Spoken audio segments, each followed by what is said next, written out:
श्रीमद् भगवद गीता अध्याय 2 प्रवचन क्रमांक 96 श्लोक क्रमांक 53।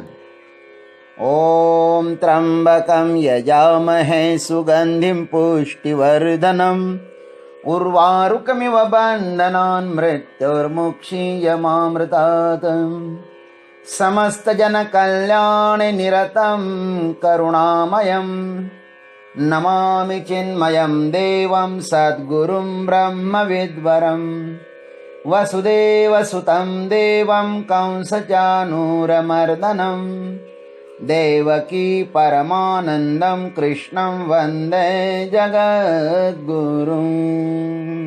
ओम तत्सत।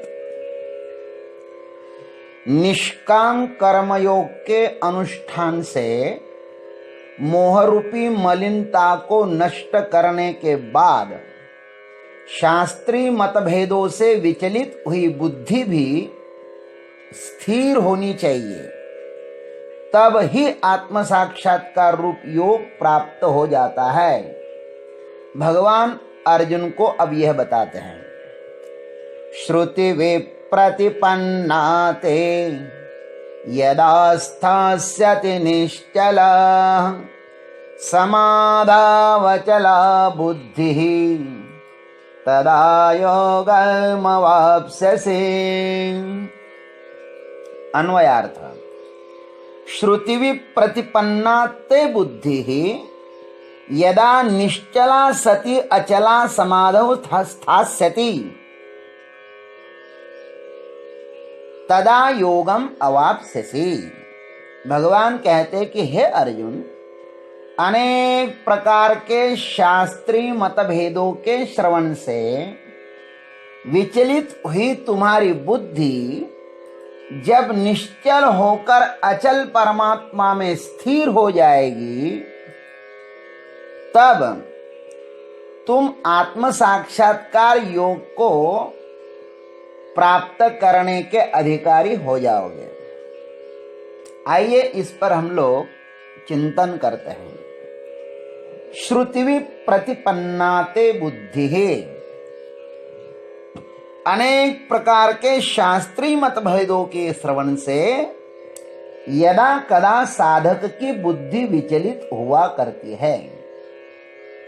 बहुत श्रवण जब आप करोगे तो उस श्रवण का प्रभाव आपके बुद्धि पर यह पड़ेगा कि आपकी बुद्धि विचलित हो जाएगी, ये करूं कि वह करूं।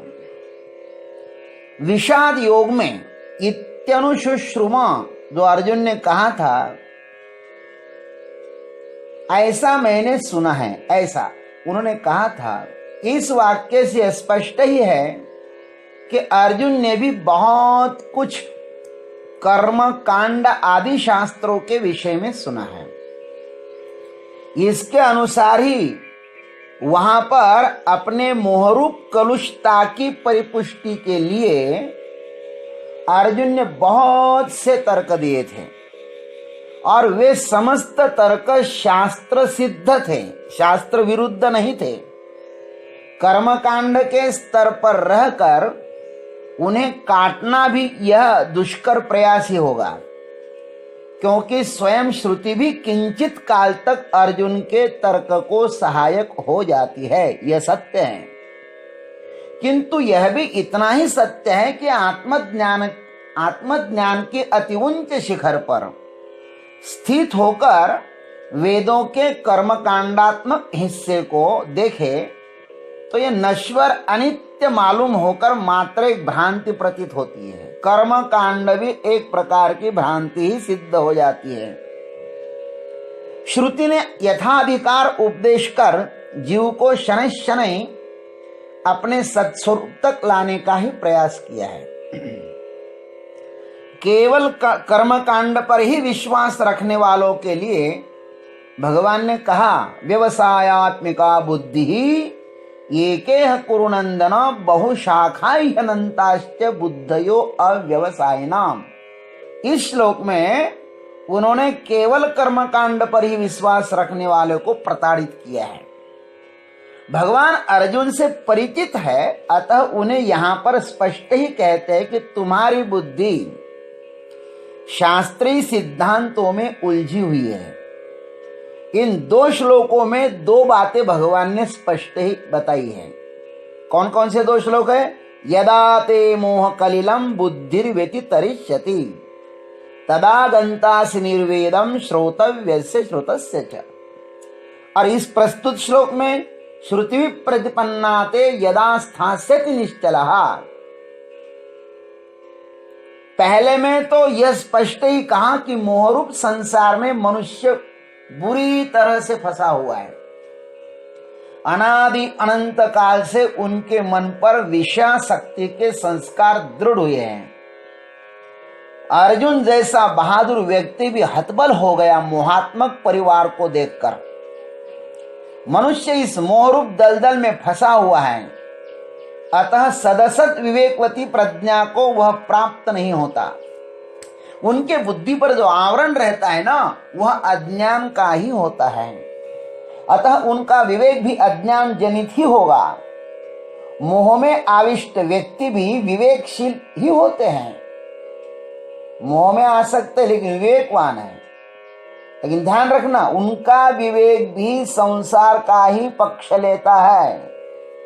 कौन अपने अनुकूल है, कौन अपने प्रतिकूल है, कौन मेरा है, कौन पराया है, कौन अच्छा है, कौन बुरा है, लाभ किस में है, हानि किस में है, किसके साथ संगत करने से लाभ मिलेगा, व्यापार में सफलता मिलेगी, इत्यादि इत्यादि।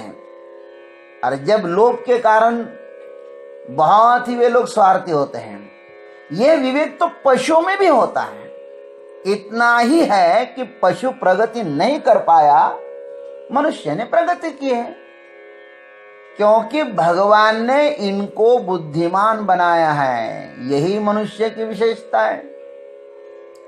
यदा कदा सत्संग को पाकर मनुष्य संप्राप्त भोगों के नश्वरता से परिचित होकर उससे ऊपर भी उठ सकता है, माने उसको विषय से वैराग्य हो सकता है और शाश्वत परमात्मा को प्राप्त करने की साधना में संलग्न हो भी सकता है। तब उसकी शास्त्रीय जाल में फंसने की संभावना है। इधर से छूट जाएगा तो उधर फंस जाएगा। अरे भाई, न जाने इस भारतवर्ष में ही कितने अधिक संप्रदाय हैं। कुछ पहले ही निर्मित हुए हैं, कुछ अभी हो रहे हैं और कुछ आगे भी होंगे। सांप्रदाय निर्माण करने वाले लोग भी बहुत उत्सुक है अलग अलग सांप्रदाय निर्माण करने के लिए। बहुत माया है इस संसार में। सर्वप्रथम तो साधक को विचलित होने के लिए यह सांप्रदायिक जाल भी सहायता कर सकता है। बहुत बड़े बड़े जाल बिछा के रखे हैं लोगों ने। फिर अनेक शास्त्र भी हैं। शास्त्र कोई एक थोड़ा ही नहीं, बहुत शास्त्र है। शास्त्रों को गुरु मुख से ही श्रवण करना चाहिए। गुरु मुख से श्रवण किए बिना अध्ययन करने से वे भी साधक को विचलित कर सकते हैं। यह शास्त्रीय मतभेद बहुत ही खतरनाक सिद्ध हो सकता है। इसमें धोखा ज्यादा है भटकने का। किंचित समझ के कारण अर्थात अज्ञान को ज्ञान मानने के कारण मनुष्य विचलित है। आज वह कहीं भी रुका हुआ नहीं है, उसके पैर कहीं भी दृढ़ नहीं है। जहां भी वह पैर रखता है वह स्थान ही सरक जाता है। और सरकने का कारण यही है कि जिस पर वह पैर रखता है ना, वह स्थान ही गतिमान है। संसार के ऊपर पैर रख जाओ तो संसार सरकने वाला ही है। कौन सी स्थिति परिस्थिति एक जैसी रहेगी। इसलिए भगवान कहते कि हे अर्जुन, यदा निश्चला सती अचला समाधौ स्थास्यति, जब तेरी बुद्धि निश्चल होकर अचल परमात्मा में ही स्थिर हो जाएगी ना, भीतर विक्षिप्त अंतःकरण हो तो बाहर स्थिरता की अपेक्षा व्यर्थ ही है।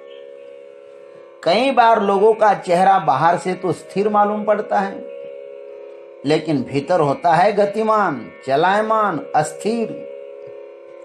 बाहर स्थिर रहने का हमारा प्रयास ही इस बात का द्योतक है कि भीतर कुछ हम अस्थिर हो रहे हैं।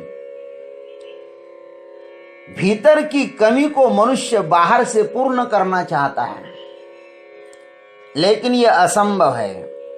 बाहर और अंदर इस जीवन के दो किनारे हैं।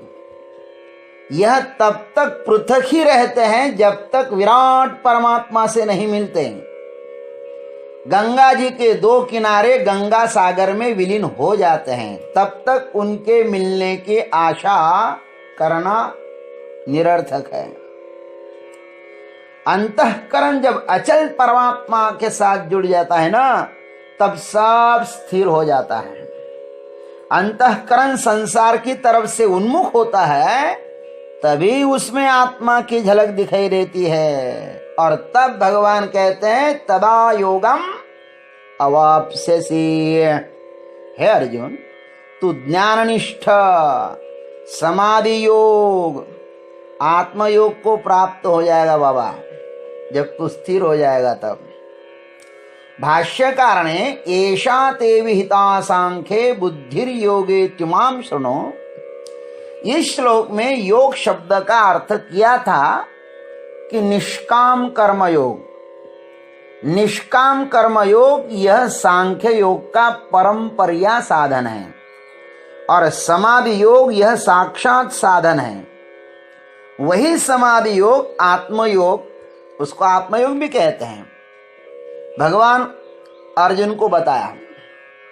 निष्काम कर्मयोग करते करते जब साधक पूर्णतः शुद्ध हो जाता है, तब उस अंतःकरण में समाधि योग माने आत्मयोग प्रकट हो जाता है। अंतःकरण शुद्धि परमात्मा को प्रकट होने का मात्र अवसर प्रदान करती है। यहाँ पर समाधि का अर्थ है आत्मा। उसको आत्मा कहो, ब्रह्म कहो, परमात्मा कहो, चाहे उसको जो नाम दो, यहाँ पर समाधि का अर्थ हुआ है जिसका अंतःकरण आत्मा से भर गया है, वही तो स्थिर प्रज्ञ है ना, स्थित प्रज्ञ है ना। ऐसा जो स्थित प्रज्ञ है, उसको जानने की उत्सुकता तो सबको ही होनी चाहिए। अवस्थित जिसकी प्रज्ञा है, उनका तो लक्षण हम जानते हैं। देखो, अव्यवस्थित जिसकी प्रज्ञा, हम लोगों का सबका प्रज्ञा अव्यवस्थित ही है। हम सभी प्रायः अव्यवस्थित ही हैं, हमारा कोई ठिकाना नहीं है। हम क्षण क्षण में रूप बदलने वाले हैं। हमारे भीतर होता है कुछ और हम बाहर दिखाते हैं कुछ, किंतु जो भीतर शांत है, आनंद में है, वह किस प्रकार का होगा, उस संबंध में अर्जुन का उत्सुक होना स्वाभाविक ही है। अर्जुन भी तो इस प्रज्ञ स्थिति को प्राप्त करने के लिए उत्सुक है। वह भले ही अभी तक कर्मों का ही अधिकारी रहा हो, किंतु लक्ष्य तो उसका समाधि योग आत्म साक्षात्कार ही है ना। और हम सभी का भी यही लक्ष्य होना चाहिए। हम सभी को स्थित प्रज्ञ होना है। अब इस स्थित प्रज्ञ की क्या परिभाषा होती है, उसके विषय में अर्जुन भगवान को प्रश्न करेंगे। ओम तत्सत। आज इतना ही। जय गुरुदेव, जय जगदीश्वर, जय जय महाकाल।